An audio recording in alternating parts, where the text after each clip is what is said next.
बिस्मिल्लाहिर्रहमानिर्रहीम। अस्सलाम वालेकुम स्टूडेंट्स। आज हम चैप्टर नंबर 8 का एक इम्पोर्टेंट टॉपिक डिस्कस करेंगे विच इज़ बीट्स। बेटा बीट्स जो है वेव के अकॉर्डिंग एक बहुत इंपॉर्टेंट टॉपिक है। अक्सर बच्चों को ये टॉपिक टफ लगता है बेटा, लेकिन इसमें कुछ आपने रूल्स याद रखने हैं। उन रूल्स के अकॉर्डिंग बेटा ये सबसे ईजी आसान टॉपिक होगा पूरे चैप्टर के अंदर। बेटा रूल क्या होगा बेटा, सिंपल देखें, यहाँ पर मैंने 3 डायग्राम ड्रा की हुई है। इन तीनों डायग्राम को आपने जरा अच्छे से ऑब्जर्व करना है और इनको समझना है। तो बेटा सबसे पहले हमारे पास दो वेव्स जो हैं वो दोनों एक ही डायरेक्शन में ट्रैवल कर रही हैं। जब बेटा दो वेव्स एक ही डायरेक्शन में ट्रैवल कर रही होंगी और दोनों की फ्रीक्वेंसी भी सेम है, तो बेटा देखिए यहाँ पर वेव अपवर्ड जा रही है तो यहाँ पर वेव किधर जा रही होगी, अपवर्ड जा रही होगी। यहाँ से वेव डाउनवर्ड आ रही है तो वेव किधर आ रही होगी बेटा, डाउनवर्ड आ रही होगी। तो दोनों की डायरेक्शन बेटा सेम होगी। इसका एम्पलीट्यूड और इसका एम्पलीट्यूड, इसका आंसर क्या आएगा बेटा, दोनों एम्पलीट्यूड का सम होगा, दोनों एम्पलीट्यूड जमा हो जाएंगे। नेक्स्ट बेटा यहाँ पर भी देखें, वेव डाउनवर्ड जा रही है, वेव डाउनवर्ड जा रही है, यहाँ से वेव अपवर्ड जा रही है, यहाँ से वेव अपवर्ड जा रही है। तो बेटा डायरेक्शन दोनों की सेम है, डायरेक्शन दोनों की सेम है, तो फिर बेटा क्या हो जाएगा, एम्पलीट्यूड सम हो जाएंगे, यानी 6 हो जाएगा। 3 + 3 क्या हो जाएगा, 6। बेटा ये जो एम्पलीट्यूड होता है यहाँ पर, इसका एम्पलीट्यूड, ये दोनों एम्पलीट्यूड का मजमूआ होता है हमेशा v1 और y2। इसे कहते हैं सुपरपोजिशन प्रिंसिपल। यानी एम्पलीट्यूड का जो सम होगा वो दोनों एम्पलीट्यूड जो होगा रिजल्टेंट वेव का, वो दोनों एम्पलीट्यूड का सम होगा। इसके दूसरा केस बेटा डिस्कस करते हैं। दूसरे केस में बेटा क्या हो रहा है, दो वेव्स ट्रैवल कर रही हैं लेकिन एक की डायरेक्शन बेटा इस तरफ है, ये वेव इस तरफ जा रही है, और दूसरी डायरेक्शन अपोजिट डायरेक्शन में आ रही है, वो किधर जा रही है, इस तरफ आ रही है। दूसरी वेव बेटा किधर आ रही है, इस तरफ आ रही है। बेटा देखिए यहाँ से ए से जब एक्सट्रीम पोजीशन पर जा रहा है ये, या वैसे कह सकते हैं ये एंटी नोड की तरफ जा रहा है, तो इसकी डायरेक्शन डाउनवर्ड है, और ये ए से जब एंटी नोड की तरफ जा रहा है तो डायरेक्शन अपवर्ड है। तो दोनों की डायरेक्शन एक दूसरे के अपोजिट हो जाएंगी। यहाँ पर बेटा देखें, एक्सट्रीम पोजीशन से मीन पोजीशन या इक्विलिब्रियम पोजीशन पर आ रहा है, यहाँ पर मीन पोजीशन से एक्सट्रीम पोजीशन पर जा रहा है, डायरेक्शन दोनों की भी अपोजिट होगी, तो 3 में से 3 माइनस कर देंगे, आंसर 0 आ जाएगा। तो इस तरह की जो वेव होंगी वो स्टेशनरी रिजल्ट प्रोड्यूस करेगी, जिनकी फ्रीक्वेंसी तो सेम है बट दोनों किस तरह मूव कर रही हैं, अपोजिट डायरेक्शन में मूव कर रही हैं।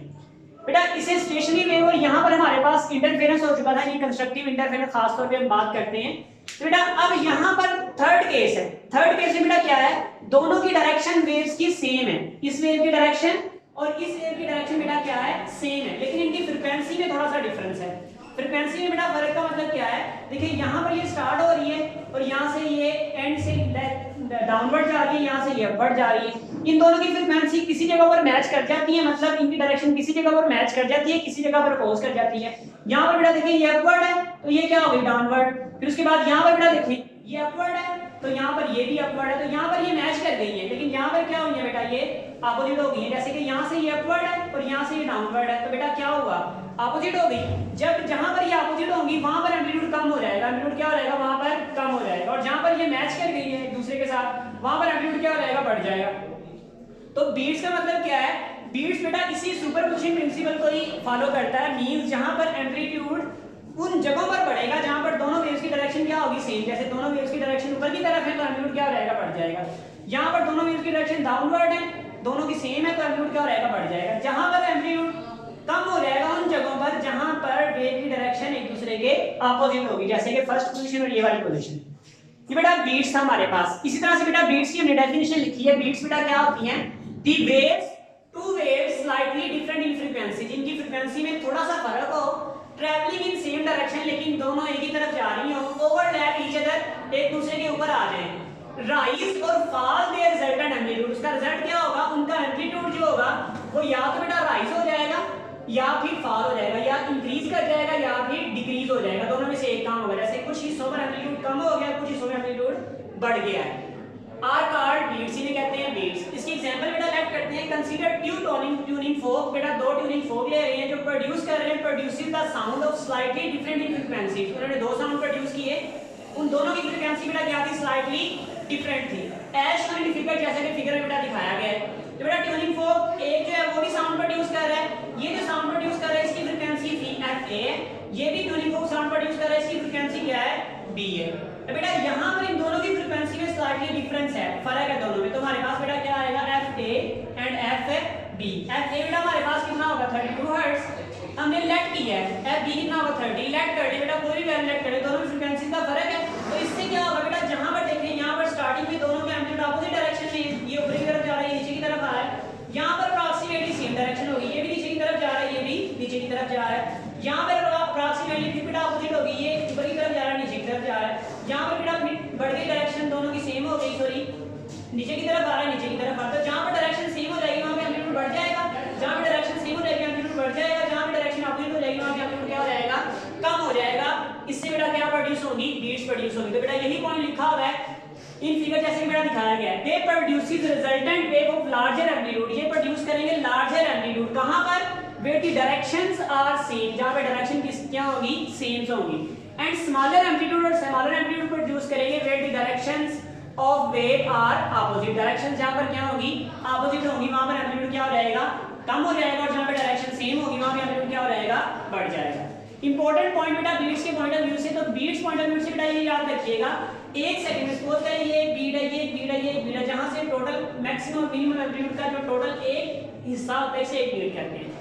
एक सेकंड में कितने बीट प्रोड्यूस करेंगे ये बताएगा कि दोनों जो साउंड्स वेव या कोई भी वेव एक दूसरे पे ओवरलैप किए, उन दोनों फ्रीक्वेंसी का फर्क कितना है। जितना भी फर्क होगा उतनी ही उन दोनों में एक सेकंड में बीट्स प्रोड्यूस होंगी। सपोज करें बेटा यहाँ पर फर्क कितना है, 2 का है, 32 है, ये 30 है, दोनों में डिफरेंस बेटा कितना आ रहा है, 2 का।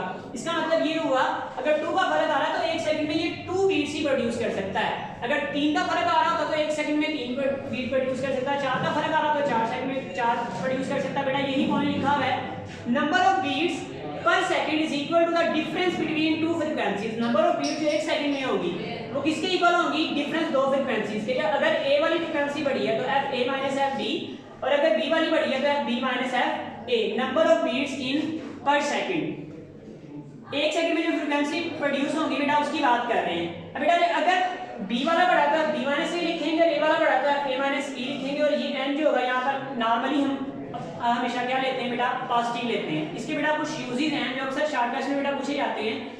The beats are used for tuning the musical instrument, musical instrument को ट्यून करने के लिए इस्तेमाल करते हैं। मीन कोई ऐसा म्यूजिकल इंस्ट्रूमेंट हो गया जैसे गिटार हो गया, वायलिन हो गया, इसको ट्यून करने के लिए बेटा क्या करते हैं, इसको स्टैंडर्ड जो म्यूजिकल इंस्ट्रूमेंट है उससे कंपेयर करते हैं। स्टैंडर्ड इंस्ट्रूमेंट से जब कंपेयर करते हैं तो हमारे पास बेटा क्या होता है, म्यूजिकल इंस्ट्रूमेंट ट्यून हो जाता है। Beats are used for producing the vibratory variety of sound, sorry. तो बेटा बीट्स बहुत से साउंड को प्रोड्यूस करने के लिए, वैरायटी ऑफ साउंड, जैसे आप जिसे डिफरेंट म्यूजिक कहते हैं, म्यूजिक को प्रोड्यूस करने के लिए इस्तेमाल होता है। उसके बाद बेटा beats are used to find the unknown frequency of an object, किसी ऑब्जेक्ट की जो अननोन फ्रीक्वेंसी है उसको फाइंड करने के लिए इस्तेमाल होता है। तो यहाँ तक बेटा हमारा टॉपिक था बीट्स। अस्सलाम वालेकुम व रहमतुल्लाहि व बरकातहू।